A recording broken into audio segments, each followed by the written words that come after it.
With the first boss defeated, it was time for us to move on to the second one, the Megapithecus. This giant monkey was but another obstacle on our way to beat this map, and as such, it was most definitely on our list. And honestly, I could hype up this boss fight to be really difficult, but I'm actually not worried about it at all. Our T-Rexes are pretty good, and the one thing more dangerous than this boss is the arena he spawns in. Environmental threats as well as dangerously low temperatures could be your undoing before the boss itself even scratches your HP. But there is a little problem. Our army needed saddles. And since we also lost most of our best gear in the last couple of episodes, both to ice as well as to fire, there was no better time than now to go loot hunting. We needed armor, we needed resources, and we needed it fast. The good news is that we had to wait a few days to get enough Rex eggs to raise into an army in the first place, so we decided to spend that time testing out a variety of different loot farming methods to see which one is the best. It's day 62, by the way. From the obvious land beacons to ocean crates all the way to treasure maps and fishing, which is actually the best way to gear up in the mid-game. Well, there's only one way to find out. Obviously, with us finally having access to flying tames, farming loot crates would be a lot easier. So whilst most of us were preparing for the day ahead, Birdie decided to take his newly tamed Argentavis change to get ahead of the game. Okay, so this was garbage.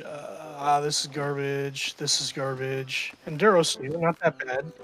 77 rare flowers, but here's the good bit. Ready for this? Ready for it? Okay, yeah. Well, I'm carrying, let me get rid of these major berries and artifact pedestals. Alright, you ready for this? You ready? Yeah, sure, I have been. You're throwing a party for 92 cementing paste. Yeah. He's so proud of that. Good job, Birdie. Needless to say that we needed more than that to fill up the armory, though naturally, not everything we'd find would be all that useful to us, which is why I wanted to craft an industrial grinder. This baby allows you to turn unwanted items into plain resources, and since we were about to go on a huge loot drop farm, having this will be an equally huge benefit. I mean, don't get me wrong, finally being able to farm metal nodes efficiently thanks to our Argentavis plus Anki combo was great, but in an ideal world, I'd much rather that all of our metal only comes from dismantling items we didn't need. And for that to become a reality, we needed to find out which method of loot farming is the best one. A task that, frankly, everyone was very excited about. The Jurassic Park theme is playing. Say it really badly so we don't get copyrighted. This is the kind of energy that we needed. For this expedition, we actually had more than one goal. We had taken every single treasure map that we collected since starting our 100 days with the intent of digging every single one of them up. But since a lot of them would lead us in and around the Redwoods biome, we figured we could combine that with a little excursion to the Swamp Cave. We figured that with Buford on our squad, we could make short work of its inhabitants, get a ton of cementing paste, and find our way to some cave loot drops. What could possibly go wrong? But to even be able to enter this cave, we needed to bring one of two things: a gas mask or a full set of scuba gear. Because without it, the toxic fumes would literally kill us in seconds. It's like a highly distilled YouTube comment section in there. Since we couldn't afford gas masks, we opted for the scuba gear, and well... Holy crap, I got 300 cementing paste off this! Centipede. Oh no! Oh, we need to get out, we need to get out. Right now. I'm stuck. Run, Back out, right now. Wait. I'm trying to get out. Oh god. Guys, oh shit! What's happening to you? Everyone get out right now. Did your armor break? Yes. Bring a second set or no? I sure did not, bud. GR. I only almost died, it's fine. As it turned out, a lot could go wrong. In fact, the bugs were not content with kicking our asses inside the cave. They even came out to finish the job. The only saving grace was that I ended up being the only person whose gear got rot, meaning our plan was not entirely in shambles. Brandon volunteered to stay outside and gave me his scuba gear so that Echo and I, being the most experienced ARK players in the tribe, could go back in to see if we could fight our way to a cave drop after all. And whilst we made decent progress, his direwolf definitely was not as useful anymore without the pack boost, and since Buford was a straight up tame without imprints, he wasn't very strong either. Before anything disastrous happened, we decided to back out with our cementing paste, where Birdie was ready to block the entrance to make sure we suffocate. I swear he chose the worst possible time to go AFK. Okay, so cave drops were a bust, but hey, at least we still had our treasure maps, right? I mean, they are incredibly pay to win because you can't actually make a shovel to dig them up unless you own the Bob's Tall Tales DLC, but we were not prepared for how pay to win it really was. Oh, no shot! Hey, wait. We gotta see this. Did you break it already? I'm here. Oh, there was nothing good in there. There was nothing good in there. Let's go to the next one. Yeah, I don't believe you. Do I have to show it? Yes. I want to see, bro. Oh, fine. Okay. It's in the image. Oh my god. The hell? This doesn't mean anything to me. Yeah, safe to say the DLC is coming in clutch here, and just in case you're like Brandon, aka new to the game, Ascended light blue items are the highest quality of items you can find, but even amongst Ascended chest pieces, having one that grants over 1,000 armor is absolutely insane. By the way, if you are new to the channel and have not heard of us prior to the ARK series, do leave a comment down below on how you found us. I'm always super curious about that. Either way, obviously not every dig was a winner. Since the maps themselves came in a variety of different rarities, our level of excitement for what came as a result of them varied greatly. Our second Ascended map gave us a blueprint for a rifle that we would never be able to afford, so even though it was high rarity, it wasn't exactly desirable. In the first place, there was no way to reliably farm these maps, so we needed a method that was a bit more replicable. According to the internet, fishing is absolutely OP when it comes to farming blueprints, but it came with a bit of a catch. We needed bait, and no, I don't mean clickbait. Apparently the best thing to put on a fishing rod is honey, so the boys and I decided to tame a bear in order to harvest it safely. Oh, there's a thing trying to attack Brandon. What the hell is flying in circles? Oh my god. Like that? Oh my god, yeah, you're right. And then you get it stunned stunned me. for it. It stuns me. Granted, that part did not really add merit to the story, I just thought it was really funny. Anyway, once the bear was tamed, we had to find ourselves some beehive. You can typically find those around the redwoods, so we decided to split up in search of them. Brandon was the first one to spot a hive, but it was a little too high for Echo and Mama Bear to reach it, so we had to help them out a bit, or at least so I thought. Alright, I get wood, somebody get thatch. Hey, Dopey. I didn't bring any harvesting tools. Me neither. What do you guys mean you didn't bring harvesting tools? You guys are just bums, bro. God, you're You guys useless. just watch. Sitting pretty, bro. Passenger princesses. Real. Wait, hit right click on it now that you're that close. Oh, the bees! The bees! Run away, quick! I don't know why you guys are flying around. Oh my god! I think it's a Zer. Zer is following Stark, but... Oh god, it's unmounting me! What is happening? I can't run! I'm bee stung! Don't you love getting punished for somebody else's mistake? Guess that is karma for me laughing about the Microraptor thing. Turned out that getting honey was a lot more dangerous than anticipated. Not only because the bees were not fans of us taking it, but also because the redwoods are inherently quite dangerous, which Brandon experienced firsthand. Now, we were going to try and help him, however... Oh, there's 2 beehives! 3 beehives on this thing! Whoa. What the hell? Yeah, screw his Brandon. dead body. Yeah, screw Brandon. Let's get this honey. That might sound a little cruel, but come on, getting 3 beehives on a single tree is like hitting the jackpot. And I mean, he was with Birdie, right? Surely he can manage to just put down a bed for his teammate. Best case scenario, he revives Brandon and they go on to tame that level 115 Thyla that assassinated him in the first place whilst we were getting this honey. Worst case scenario, they're just gonna sit on their hands and say, oh, we were waiting for you once we catch back up. But the reality was so much worse. Yo, what's going on over here? Looking for Brandon. You not find him yet? Nope. I killed the thing that killed him. What do you mean looking for Brandon? What does that mean? What do you mean you killed it? Yeah. You killed a 115 Thyla? Yep, it was in the way. Oh my god. You were saying they did nothing of value, but this is like negative value. It's a literally negative value. Why are you picking me up? Birdie, for your transgressions, you must pay. No. Wait. Birdie. You must pay. I'm sorry, Birdie. Birdie. We will do the thing that you failed to do in the last 15 minutes, which is build a bed. If you don't have to do this, Cliff. You killed a 115 Thyla. Cliff, please. You're never gonna learn if I don't teach you. Cliff, no. Goodbye. Don't do this. No. Now, some of you might find this to be a disproportionate punishment, but we are on day 65 and our best caving mounts are still dire wolves. The caves get progressively more difficult, scaling with the difficulty of the bosses whose artifacts they protect. Missing out on that creature basically begging to be tamed was a huge blow to our progress, but obviously we didn't have time to look for more, because there was one thing and one thing only that we currently had our minds on. Oh, purple drop. Mine. We were in the loot hunting spirit. Though on the note of creatures that were begging to be tamed, we just randomly found a max level baryonyx. I know I just said we didn't have time to look for new tames, but if they just cross our path like that, how could I say no? Though let's be real, it's not like saying no would be entirely out of character for me. What are you shooting? Bio me in. You're wasting ammo, you have a bird! I have a lot of ammo. Bro, we need the ammo for the caves, you idiot! No, this is fun. I don't care that it's fun, it's expensive. Listen, somebody has to be the voice of reason, and nobody said that spending 100 days on the island was supposed to be fun. Speaking of things that are not fun, once we arrived at New Man's Landing, I began the preparation in order to build the industrial grinder, whilst Brandon went out to get crystal and Birdie began fishing with the honey we acquired. Pro tip, by the way, primitive fishing rods are super cheap to make, and if you put your honey into its inventory slot, it's not going to spoil on you. Naturally, I too gave the whole fishing thing a shot, but in like 5 minutes of sitting around, I didn't get a single fish. So we're gonna have to come back to that one later, because now, my friends, it was time for progress. It's time for the grinder. He can make the grinder? Yes, everyone get over here. It's time for a momentous occasion. But I'm fishing.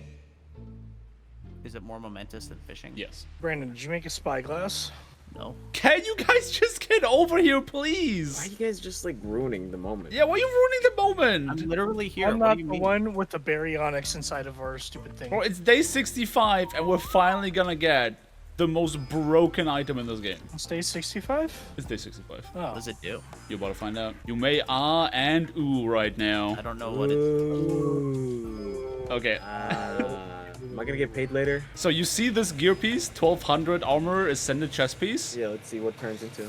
What? Yo, that was kinda ass. Are you serious? This should have been thousands! There has to be glitch. Has to be glitch. That has to be glitched. There's no way. Okay, I'm gonna need to add some context to this. Back in Survival Evolved, there was a popular mod called Structures Plus. It did a lot of things that we take for granted today, like being able to pick up structures after placing them, but one thing it did that I kind of forgot about was changing how the grinder works. Because you see, you can grind up almost any item for 25% of the materials that would have been used to craft it, up to a maximum of 150 units per resource. That restriction, yeah, it didn't exist with the S Plus grinder back in ASE, which means I just spent days of my life grinding out resources for an item that is nowhere near as broken as I thought it was. Yippee. Now that doesn't mean that it's useless, because at the end of the day, if we have items that we were not going to use anyway, it's still a net plus in resources for us. It just means that we're still gonna have to grind out metal the old school way. And speaking of grind, as soon as the sun was up, the tribe decided to split into two groups. Brandon and Echo, who were going to find deep sea crates, and Birdie and I, who were going to Carno Island in order to try to farm those treasure maps whilst picking up loot drops. So my mom has these two Labradors, right? Right, okay. Yeah, this was gonna be a long journey. Accompanying the two of us were my T-Rexes Rita and Mobile. As you have probably already seen, Birdie claimed the color pink for his fit, and when he saw that I had a mutated pink Rex just sitting in my breeding pen, he kind of decided that it was now his tame. One thing we kind of underestimated though was that creatures were not respawning as quickly as we wanted them to. But because every minute counts, we decided to try and give fishing another shot right here. This is the life, huh? I'm getting paid right now, right? Oh yeah. Okay, yeah, this is the life. Nothing quite like turning your suffering into content. Whilst we did get some fish here, the drops we got as a result were pretty bad. And because we also didn't get any treasure maps from several respawns worth of dino genocide, Birdie and I decided that a better use of our time was to just fly around and collect more land beacons. I really hope Echo and Brandon were more productive than us. I want something to blast. I hear a dodo. Come here. You're liking that gun. Heck yeah. Thankfully, pivoting immediately paid off when a blue drop with a ring awarded us an ascended piece of fur leggings. Just what we needed to survive the Megapithecus arena. But little did we know that we were not the only ones hunting beacons. Yo, hey boys. What are you guys doing on my drop? This is My our drop. Excuse me? We got My hurt. drop. Oh, I this is saw my it first. drop. First, no, we thought first. Wait, why are you guys here instead of in the ocean? What happened? The ocean's ass. Wait, what do you mean by that? Yeah, so as it turned out, even though there are like a dozen possible spawns for deep sea loot crates, only 2 of them are active at a time. So when they got done scouring half the map with nothing to their names, they too decided that they were better off just farming land beacons. It's funny how that went. No matter how exotic the method, the one thing we always came back to was just farming regular loot crates. And that was just as well. Their hole alone was worth almost 1,000 metal ingots along with other resources. But then I remembered that there was one thing we hoarded that could also be ground up. We have a whole bunch of spear bolts. Wondering how much metal we get for that. Oh, that's true. Let's take a look. Doink. Holy. Wait, that wasn't even all of them. Wait, hit it again. 415? Keep hitting it. Oh, spam it, spam it. Spam it, Brandon. Yo, what the hell? This is insane! Dare I say, the grinder had redeemed itself. We were officially back in business, and with all the resources in our vault, we had everything we needed to saddle up each and every one of our T-Rexes. Meaning all we had to do now was to grab those artifacts. Now, only because we had the materials doesn't mean we had the gear. In order to survive the artifact case, we needed protection, so I decided to partake in the ancient ritual of downing a mind wipe potion, dumping all of my points into crafting skill, and grabbing our best blueprints to create higher value armor. That allowed me to take very inexpensive blueprints for cloth armor and turn them into something useful. A sanded cloth hat with 100 armor and truckloads of hyperthermic insulation, anyone? I went on an absolute crafting spree, making metal chest pieces, ascended pikes, and roided up crossbows for the whole tribe, and our T-Rex army was coming along nicely. It took until day 72 before everything was ready for our expedition, and within that time I came across this guy. I know I have a terrible track record of keeping otters alive, but this one kind of reminds me of my channel mascot Clyde, so I was even more invested in keeping him safe, even though Clyde is a ferret, but ferrets don't exist in this game, so an otter is gonna be as close as it gets. But enough preparation. The boys were awake and we were ready to go. As it turned out, there was an artifact cave on Carno Island this whole time, so grabbing our new pack of wolves, we made way to check it out. We felt fairly confident this time around because just roaming the island, we were absolutely shredding anything in our way. So we entered the cave with a spring in our step, mild anxiety over a brief underwater section, and an immediate crash back to reality. Oh my god, look down. Holy moly. It's a lot of bats. Yeah, there was absolutely no way in hell we'd be able to clear out this cave. But the good news is that we didn't have to, because we brought our secret weapon, bug spray. When consumed, this item makes you virtually invisible to most cave creatures, meaning one of us could go grapple down, retrieve the artifact, and then grapple back up. And considering our track record in the lava cave, there really was but one choice. Oh Lord, have mercy. Dude, he's doing it. I believe in him. Echo, are you alive down there? I'm alright. You need to stop tempting fate. You have like all your best stuff on you right now, dude. Bro, I have ADHD. I really just want to press spacebar right now. Please don't. Oh, Wait, I can see him. I can see him. oh, Echo, he's Oh back. my god! He's like a hero, like a superhero. Alright. It's gonna be a little risky, but Oh, I believe. Oh, Look at him go. oh, that looks so cool. You're literally an action star, bro. Bro! Did you get the artifact? what is this in my pocket? I would have loved if you accidentally just threw it off the cliff. Yeah, I almost did. Oh, dude, you are literally a hero. Holy crap. Give me, give me more parachutes. I can get another. Okay. Here's all 4 of my parachutes. If anyone had earned the trust, it was most definitely Echo. Whenever it comes to any movement-based challenge, I know I can rely on him. I mean, hell, he was the back-to-back rank 1 worldwide support player on Lucio in Overwatch 1. You know, back when the game was still good. Cave 1 completed, 2 more to go. After depositing the artifact at Newman's Landing, Birdie, Brandon, and I decide to take our direwolves and transport them to the next cave. Echo, on the other hand, was not really vibing with the whole wolf pack idea, so he decided to bring his baryonyx instead. But because those cannot be carried by an Argentavis, he had to walk the bloody thing. And that gave the 3 of us a lot of time to make some mistakes. Oh, Arthropleura. Get the wolves ready. Who? Oh, good shit, Brandon. Got my Glock and a Rari. Oh, get this one, Glock it. Good stuff. Always Glock the Arthropleurus, okay? Oh, dung beetle. Dung beetle got Engie. You did not just Glock It down. was a 130 dung beetle. Oh no! You did not just Glock down a dung beetle, bro. It was attacking me first. Just American things, I suppose. Exploring the cave was a slow process because we could hear creatures around pretty much every corner, and some spots required a certain amount of finesse to squeeze our direwolves past. But more than anything, it was an absolutely massive dungeon. We never knew if we were going the right direction just because of how many damn directions this place took us. After scouting what felt like the entire complex, the only place we didn't explore was an underwater section. And let's just say that wolves are not exactly aquatic tames. Echo must have done some research and knew that we would benefit from a baryonyx, so we decided to head back out in search of him. But the way we found him wasn't exactly ideal. No. I think Echo just got here. We gotta hurry up, The baryonyx is getting killed, it's not defending itself. God, how do we get out of here? It appeared as though Echo decided to enter the cave on his own, and all the creatures we had killed a while ago already respawned. We made haste to try and save the berry, but by the time we caught up to it, all that was left was a bag. Help my brother out.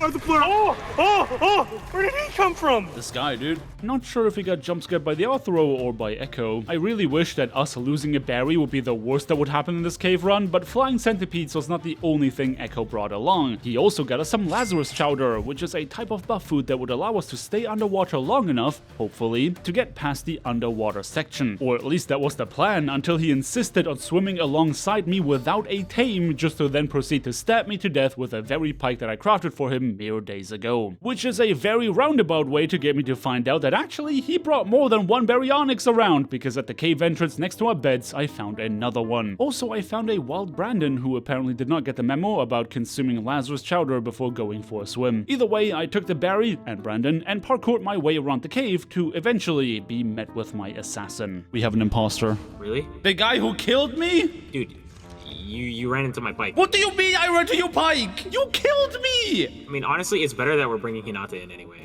Don't try to spin my death by your hand into something good. To this day, I'm convinced he just didn't want to go back for the baryonyx and killed me on purpose. Bad news was that we had just consumed the only Lazarus chowder we had available, meaning running out of breath was a serious concern. And since we had only one amphibious tame with us, that also meant that only one of us could venture deeper into the cave. And honestly, I cannot understate how much my heart was racing when I was down there, looking for the right exit, running into mobs whilst on the verge of drowning. A true sense of relief washed over me when I finally arrived at the artifact, but following further down the path, I started to hear some familiar voices. Yo, Birdie, Birdie. Hey, what's up, Echo? What's up, man? Do you mind grabbing another one of these artifacts? Yeah, that's what I was... Yeah, so I really didn't need to go through all that stress in the first place, because as it turned out, this was yet another cave that could be trivialized by a grappling hook. Now, all we had to do was get out of this cave, get the final artifact, and beat up the monkey. But, remember that ribcage I used to parkour the Barry into the cave in the first place? Turns out, getting it back out wasn't all that easy, and since Echo was not intent on losing another one of his beloved aquatic tames, he decided to try and parkour it back out. I was taking a lunch break while he attempted this, and I would like to take this opportunity to give you guys a window into the levels of brain rot that take place once the cameras are off. No cap, I can do this. On God? Yeah, Well, you're not doing it. On a stack? for real. For real? On Skibidi? Bro, on Ohio, I can do this. On Ohio, Riz? What On the? Ohio, bro. Let him try it. Let him embarrass himself. I don't know, he put all of Ohio on this. You would not think this is 4 adults producing a YouTube show. Anyway, the Barry eventually made it out, and oh god, the last artifact is in an underwater cave. Mind you, the easy underwater cave. Me personally, I try to stay away from ocean content as long as possible. Echo was our guide on this expedition as our local ocean expert, and as much as I hate coming down here, the loot is incredible. But it does come at a cost, because everything that lives down here would try to stop us from achieving our goal, and with a whopping 3 dimensions to attack us, it became that much more annoying. Not to mention that a lot of these creatures are ridiculously high levels, some of them can stun you, and others only decide to come out of hiding in the exact nanosecond that you dismount your tame to try and grab a drop. If I sound salty, that's because I am. Because after respawning on our raft, I had to fly back to our base, get a new set of scuba gear, and then travel all the way back on Prius. I was gone for so long that the rest of my tribe literally didn't believe I would come back anymore. Hey, what's up, gamers? Wait, no way you got down here. How'd you get down here? With the power of friendship and Prius. Where are my medical brews? I yoinked them. Damn it, Echo. I have energy brews on me. Can I have my arrows back so I can, like, defend myself? Speak of team spirit, words cannot describe how much it sucked having to clear this cave. Thankfully, King K and my own Deinosuchus Onyx were extremely helpful as tank DPS hybrids, and through their powers combined, we eventually got the artifact. Seriously, if the player base considers this to be the easy underwater cave, then I'm not looking forward to having to do the other one. But that's a problem for future me, because now that we had all the artifacts we needed, it was time for the boss fight. Once we were back at base, I decided to build a little platform around the location where our loot drops come down, just to mark the place where we should be gathering our army for the next 2 encounters. I also followed the tradition of naming our boss creatures after people who give me money, but because I kind of ran out of YouTube members, I went for Twitch subs instead. Listen, I might not be streaming a lot, but whoever's still subbed to my Twitch gets an absolute truckload of adorable Clyde emotes. But enough stalling, it is time to slurp down those fryer curries and get that boss kill. Okay. I'm freezing. Now, everybody, wait in this corner. I'm gonna grab the boss. I'm getting pushed. I'm getting pushed by the guys. Yeah, I can't move. I do. I need to done this well. Please stop moving the dinosaurs. Echo, come here. I don't want to get to you. Wait, why is Mobile here? Why is Mobile standing here? Mobile, come here. Birdie, what the hell are you just gonna run off the damn map? Oh my god. Here, put it soup. Holy crap. Right, gamers, this is what we work towards. He's coming. Big rock. Oh, that hit really hard. Why are we fighting here? This is really No, bad. this is exactly what we move. need. Everybody attack! Look at his HP melting, bro. Oh my god, look, it just spawned on the Bigfoot. Monkeys are dropping from the sky. Am I getting good heals? You guys getting it? Hell yeah. Feel that. Heal him, B. Drop the beat, bro. Drop the beat. Monkey. Monkey. Winton. Hey! I got Winton. We got it. That was way easier. That was so much easier than the Brood Mother. Now what? Now that we've killed the second boss, we can finally use cryopods for crying out loud. I don't know what that means, but bug. Told you guys this was not gonna be difficult. Besides Birdie almost turbo-inting our best T-Rex into the nether and half the squad not having Fryer Curry in their inventories despite me telling them to get it multiple times. Ladies, gentlemen, and non-binary homies, we are 25 days and 1 boss fight away from facing the Overseer. But before we can even attempt that, we got a few more challenges to overcome. Challenges which will have to wait for next time. But if you don't want to wait that long, make sure to check out our last episode where the boys and I took on the Brood Mother. I might have called her the easiest boss on the island, but after today I might have to revoke that. You can find the code on screen right now, but until then, thank you everybody so much for watching. Don't forget to drop me a like on your way out if you enjoyed this video, subscribe if you want to see more, and hopefully I'll see you again next time. Peace.